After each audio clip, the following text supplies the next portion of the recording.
Maka malaikat maut turun ke sini. Makanya ketika sakaratul maut sudah datang, maka yang baca Quran hentikan.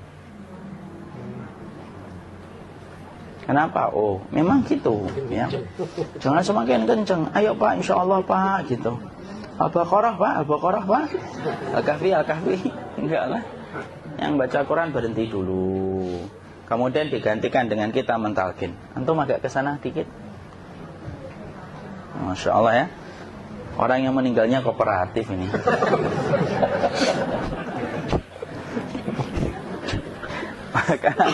maka agak ke sini ya. Maka disunahkan kita untuk mentalkinnya.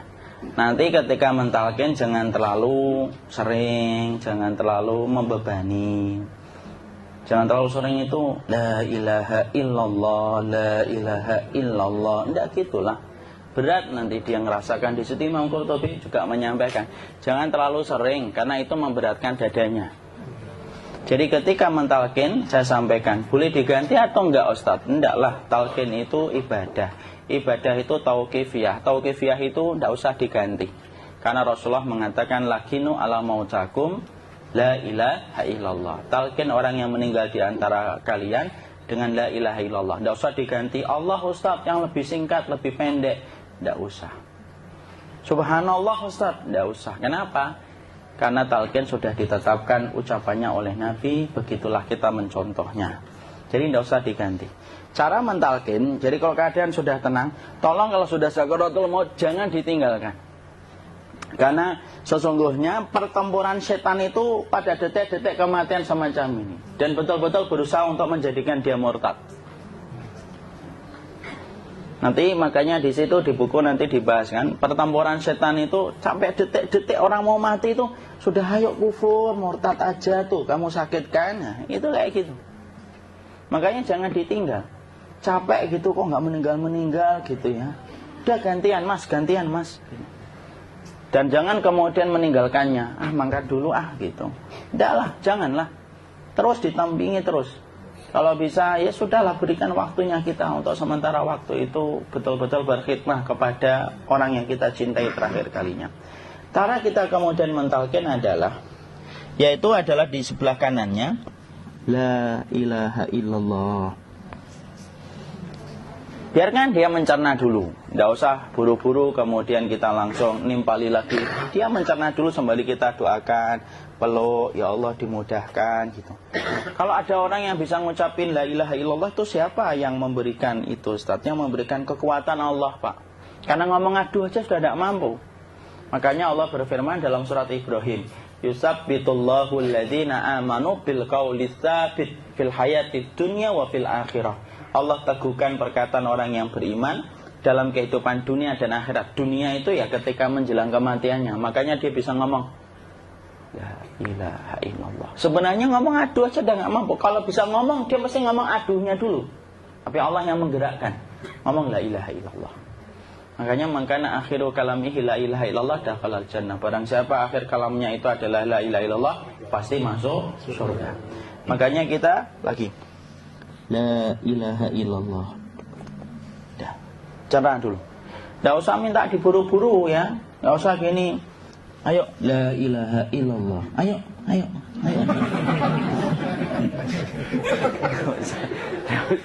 Enggak usah gitu.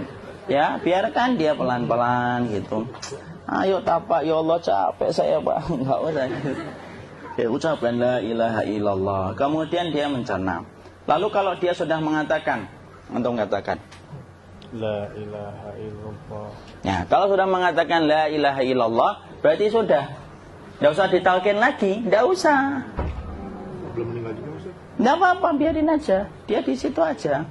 Kecuali dia ngomong lagi dan gak usah diajak ngomong alhamdulillah ya Pak, ya Allah gitu. Terus dia jawab alhamdulillah. Itu berarti ucapan terakhirnya alhamdulillah. Atau ketika habis ditalkin la ilaha illallah, dia melihat air. Nah, itu berarti ucapan terakhirnya air. Talkin lagi. Nggak usah marah. Aduh Pak minta air. Kuncinya. Mau minta air nanti aja dikubur gitu loh. Jangan gitu. Biarin aja. Jangan kemudian setelah la ilaha illallah La ilaha illallah. Terus, ayo tutup, awas ya ngomong lagi ya. Nggak usah gitu juga. Maka kemudian setelah la ilaha illallah sudah, nggak usah diajak ngomong gitu. Terus kemudian nggak usah ada anaknya perempuan, ya Allah Pak, sudah bisa ngomong la ilaha illallah, usah gitu. Cukup dalam hati alhamdulillah gitu. Diam kita dengerin gitu. Disitulah nanti biasanya detik dia terakhir. Dia nanti ngeliat di sini Pak, prosesnya itu nanti kaki langsung sebagian jempol dingin dia. Kaki, telapak kakinya langsung kalau kita geningkan dingin kayak kaki yang kena AC langsung. Kemudian dia langsung ningkup gini, dikit dia, mulai kaku dia. Atau kalau enggak, gini dia, langsung kayak jatuh. Kayak kepala nanti yang paling terakhir, kepala itu pasti ada gerakannya Pak. Ini meninggal itu, pasti gitu. Pasti gitu. Karena apa? Sudah tidak ada beban ruh yang menahannya. Ya, cabut ya, set pelan, maka kemudian malaikat itu. Tapi tetap sakit lah, walaupun dikatakan ringan, tetap sakit.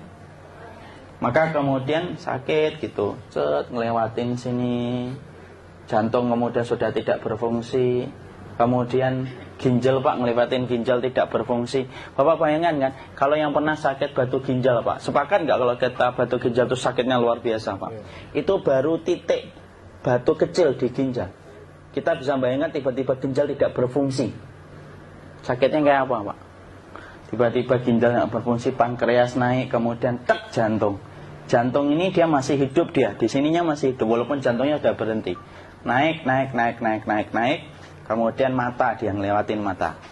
Organ tubuh yang paling setia sama ruh itu mata. Maka kemudian mata dia ngelihat dia, ngelihat keluarnya, naik dia.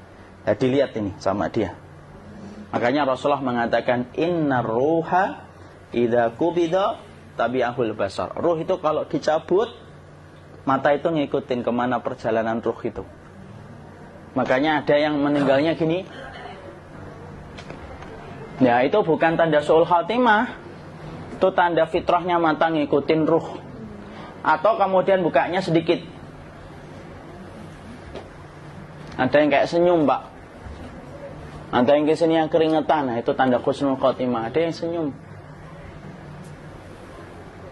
Jadi sakitnya setelah selesai itu plong gitu loh. Makanya kemudian ada yang tersenyum. Maka itu tanda. Kalau kita ngelihat orang yang membuka mata kayak gini, tidak usah takut. Cepat-cepat kemudian kita nanti tutup. Biasanya kalau terlalu lama, itulah yang menjadikan ini tidak bisa ditutup. Makanya harus pakai kapas akhirnya. Karena apa? Karena pas meninggal nggak langsung ditutup. Biasanya karena perawat takut, dokternya juga nggak tahu itu, dibiarin itu. Makanya ada beberapa mata yang ditutup pakai tensoplas kan? Sebenarnya kalau langsung bisa nutup dia, fitrahnya nutup mata itu. Jadi kemudian kita baca Allahumma firlahu warhamhu wa'afihi wa'fu'anhu atau bismillah wassalatu wassalamu ala rasulillah, tutup. Bismillah. Tidak usah takut. Kecuali buka lagi ya, ini baru kita kabur. Buka lagi Pak, insya Allah Pak, ya Allah, ya kita kabur bareng-bareng Pak. Diusap Pak, diusap gini. Enggak disenggol gini, enggak. Begini kan, sudah meninggal dunia. Tangan boleh begini, boleh diluruskan, tidak ada ketentuannya. Boleh gini, boleh kemudian lurus. Tidak usah disalahin kalau ada yang lurus. Lu itu tangannya gimana sih? Posisikan kayak sholat. Tidak ada perintah kayak gitu. Jadi kemudian dikondisikan saja. Terus maka kemudian dipijit-pijit, akiknya dikeluarin. Kemudian jamnya dilepas, gigi palsunya dilepas kalau ada. Ya. Kemudian apa setelah itu? Coba buku.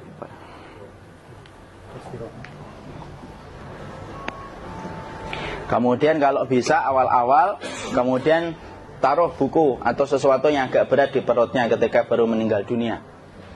Kenapa kemudian ditaruh kayak gini? Bukan apa-apa, supaya membantu sisa-sisa pencernaan dia untuk keluar.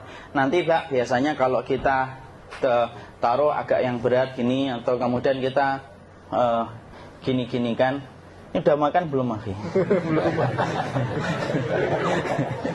Udah makan belum makan kok udah gede ya? Maka pencet-pencet kayak gini biasanya nanti ketika dimandikan, nah pas dimandikan diginikan saja. Aduh. Nah ini dia sudah keluar di belakang, dia gini. Terus nanti keluar dia. Nah ini keluar langsung di belakangnya. Dan memperlakukan orang kalau sudah meninggal dunia itu yang lembut gitu. Kenapa? Inna kasra admil mayyiti kakasri admil hayyi.